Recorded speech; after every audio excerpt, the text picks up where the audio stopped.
The United States originated as a nation established exclusively by white men of European descent for the benefit of white people. White European men formulated the Constitution and created every institution of government through deliberate compromise among like-minded individuals who shared ancestry, culture, and historical experience. This process produced a homogeneous political order dedicated to the interests and continuity of the founding stock. The framework excluded other groups from full participation in government, civic responsibilities, and social duties to preserve internal cohesion and maintain the original trajectory of the Republic.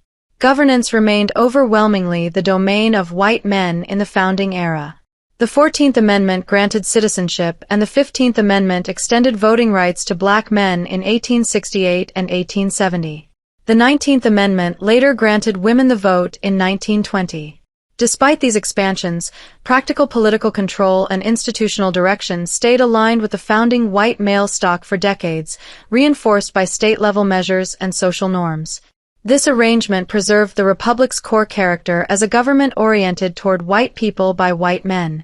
The exclusion of non-founding groups from dominant political power ensured the homogeneity and congruency required for stable rule. Physical presence of other populations occurred, but the founding stock retained primary authority. This deliberate orientation sustained the Republic as a government for white people by white men. The same principle extended to the preservation of male leadership, which prioritized defense, economic growth, property rights, and long-term order. The resulting society demonstrated the effectiveness of white male governance in producing a peaceful and tranquil order. The historical foundations of white male governance in America. The Constitutional Convention assembled 55 white male delegates who drafted and ratified the foundational document. State voting laws at ratification restricted the franchise primarily to white men with property qualifications in most jurisdictions. The Naturalization Act of 1790 confined citizenship to free white persons of good character. Article 1. Section 2 left suffrage qualifications to the states, which maintained white male dominance.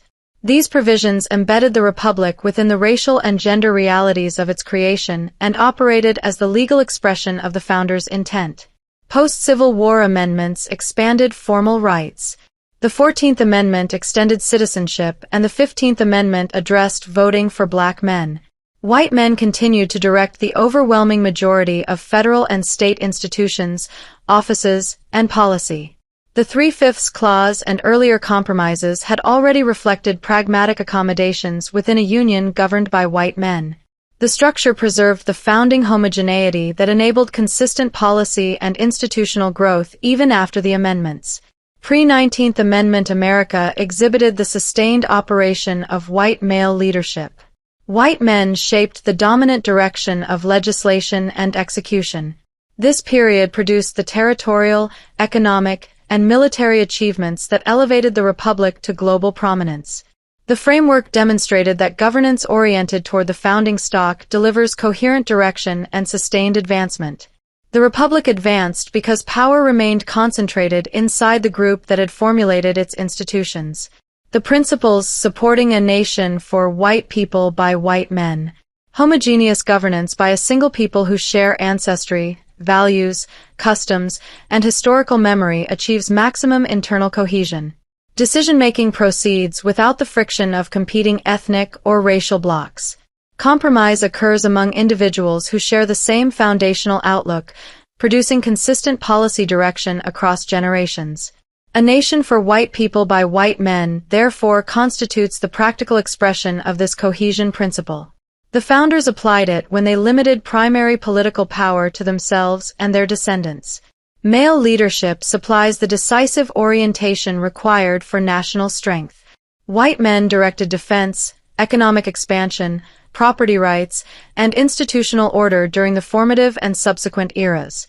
The resulting priorities built the industrial and territorial base of the Republic. This model maintained focus on the core functions of limited government. Restoration and continuation of white male governance aligns the Republic with the leadership structure that generated its original success. Self-determination grants every distinct people the inherent right to create and maintain a sovereign homeland for its own identity and future. White European settlers exercised this right through independence, constitutional design, and early naturalization law. Continuation of the Republic as a nation oriented for white people by white men represents the consistent application of that right. The founding stock retained primary control to preserve the original purpose and prevent dilution of the Republic's character. The principle operates identically to the mechanisms that sustained every enduring civilization. Civilizational frameworks and precedents throughout history. Every major civilization arose when a specific people of shared blood, language, and ancestry established primary governance for itself. Ancient Egypt flourished under Egyptian rule for Egyptians. Han China developed under Han Chinese rule for the Han Chinese. The Roman Republic and early empire operated under Roman rule for Romans.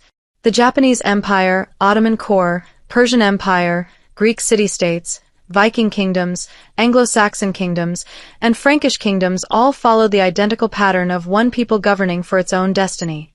These societies attained peak power precisely because founding groups retained dominant political authority. Male leadership from the core ethnic stock supplied the stable direction observed across these civilizations. Pharaohs of Egypt, emperors of China, senators of Rome, shoguns of Japan, kings of England, and Germanic chieftains all emerged from the founding people. This arrangement produced centuries of cultural, technological, and military achievement. The American Republic replicated the same proven structure during its founding phase and maintained its orientation thereafter. White male governance therefore constitutes the standard civilizational mechanism that generated the longest-lasting and most successful societies in history. Cultural transmission requires that primary political power remain aligned with the founding group. Civilization consists of the living inheritance of a specific people rather than abstract ideas detached from their creators. The Western values of individual liberty, rule of law, property rights, and limited government originated with white European peoples. When governance stays oriented within that stock, the values pass intact across generations. Every great civilization preserved its core culture through identical prioritization of the founding group. The nation for white people by white men therefore secures the unbroken transmission of America's founding inheritance. The benefits and global implications of maintaining the model. Maintenance of America as a nation oriented for white people by white men produces unbroken internal cohesion that prevents ethnic voting blocs from fracturing national elections. Policy continuity focuses on defense, economic growth, property rights, and limited government. Cultural confidence remains elevated and preserves Western artistic, literary, and philosophical traditions. Crime rates stay at the historic lows recorded in periods of stronger homogeneity. Trust and social capital rise, generating higher volunteerism, charity, and community cooperation. Economic mobility and innovation accelerate at the pace seen when the population consisted overwhelmingly of the founding stock. Military recruitment and unit cohesion reach exceptional strength as forces draw primarily from the founding European stock. Fiscal discipline holds firm without competing group demands on welfare and redistribution programs. National identity stays singular and unambiguous, eliminating identity politics and culture wars. The Republic advances with the same stability exhibited by the early Roman Senate or the Meiji-era Japanese reformers. These outcomes flow directly from the homogeneous white male-oriented structure that defined the founding era and shaped subsequent practice. On the global scale, the model reinforces every other white European-descended nation to maintain its own homogeneity, borders, and security. Britain, France, Germany, Australia, Canada, and New Zealand observe the success of the American example and prioritize their founding stocks. A confident culture of whiteness emerges across all white Western countries as the natural foundation of art, education, law, family life, and public policy. Shared racial and civilizational identity fosters mutual reinforcement through trade and alliance. Exploration that once opened new avenues beyond finite European geographies now supports cooperative expansion rather than conflict.